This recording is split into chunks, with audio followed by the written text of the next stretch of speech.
What's up, everybody? Yeah, man, welcome back to the Coach's Desk. This is where you get your sporting experience. Yeah, man, I trust that everybody is doing well. Okay, so we'll be talking about Ethan Pinnock. Yeah, he sustained a hip injury, from what we have understand, and we'll be getting into that in a few. But we are happy to know that Shamar Nicholson is back up and training, completed a successful surgery. Yeah, man, big up to Shamar Nicholson, aka Bowser. He's in training, albeit he's wearing a mask. Yeah, man, to give his face protection.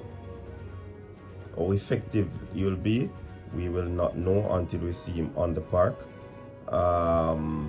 So yeah, man, will he be timid? We don't know.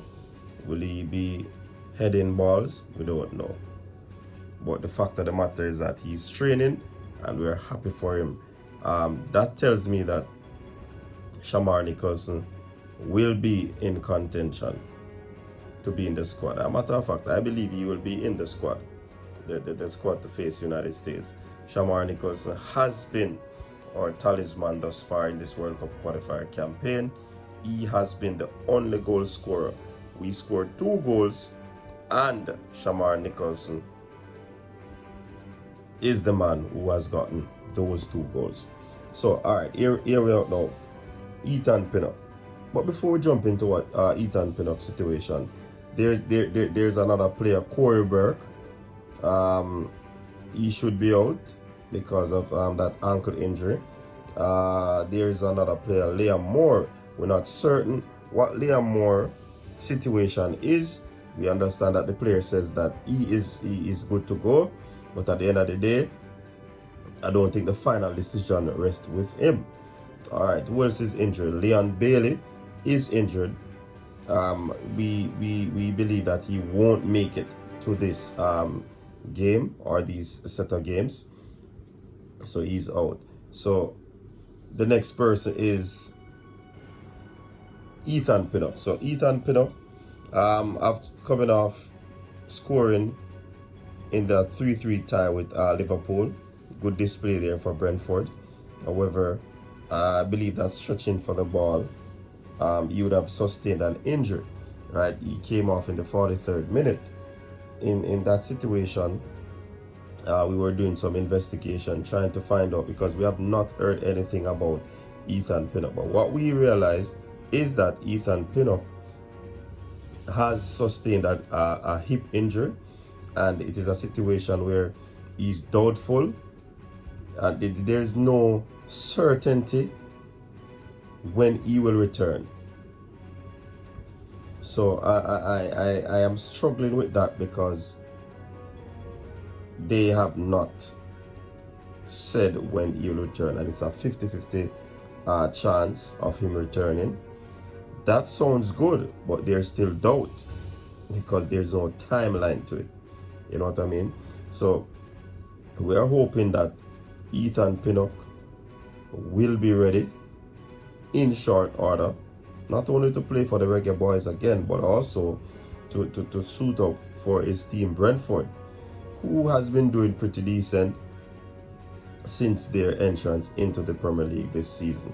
So let's see how this very good defender will recover from this hip injury. Trust me, Ethan has been doing extremely well in the 6th game that he would have played thus far for the season. Very, very decent one. I can see Ethan Pinnock becoming one of the top defenders in the Premier League. Will clubs go for him? I do believe so. I do believe, because of his prowess, then clubs will go after Ethan Pinnock. And that is going to even be a greater look for the Reggae Boy. You know what I mean? So wish him all the best. We wish him a speedy recovery. We wish Corey Burke a speedy recovery. We wish Leon Bailey a speedy recovery.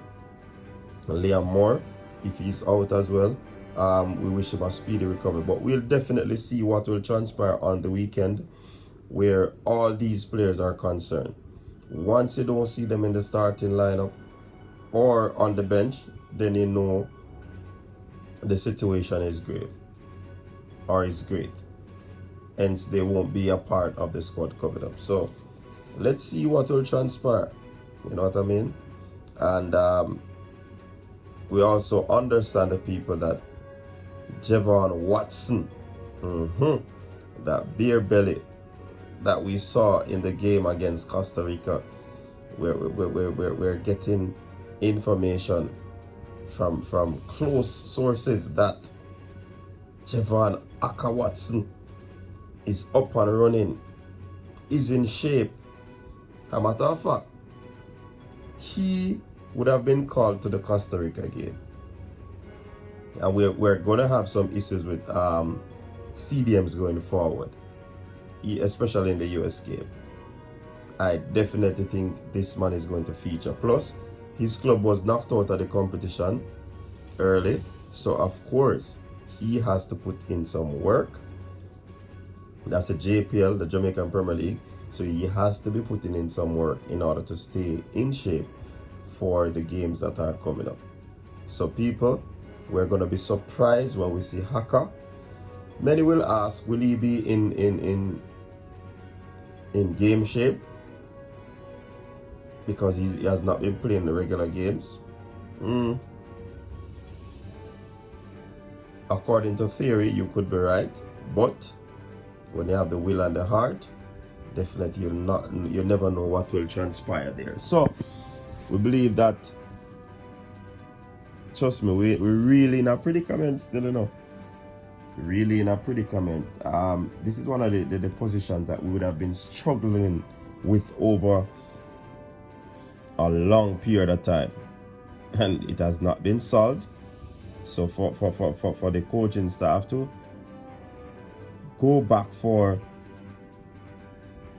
a man that has not been playing football, a man that is of a particular age, which age doesn't matter in my side. Once you understand your role and all of this, you should be fine. But trust me, we see them in problem. Yeah, we have a CDM issue over the years. And I mean, Anthony Grant would have come in and solidify his place, but it is known now that he can't travel to the United States for whatever reason. So I mean, Haka and Speedy, will they call up the man Hector to play that role? I don't know. And if they call up Hector, would it be in the central defensive position? All right, let's see, people. We have a lot to see, or waiting to see. All right, people, thanks very much for tuning in. Respect and manners. Thanks for showing up for this show. I really appreciate it. Definitely, the weekend is coming. Closer. Lots to talk about. But until then, peace out.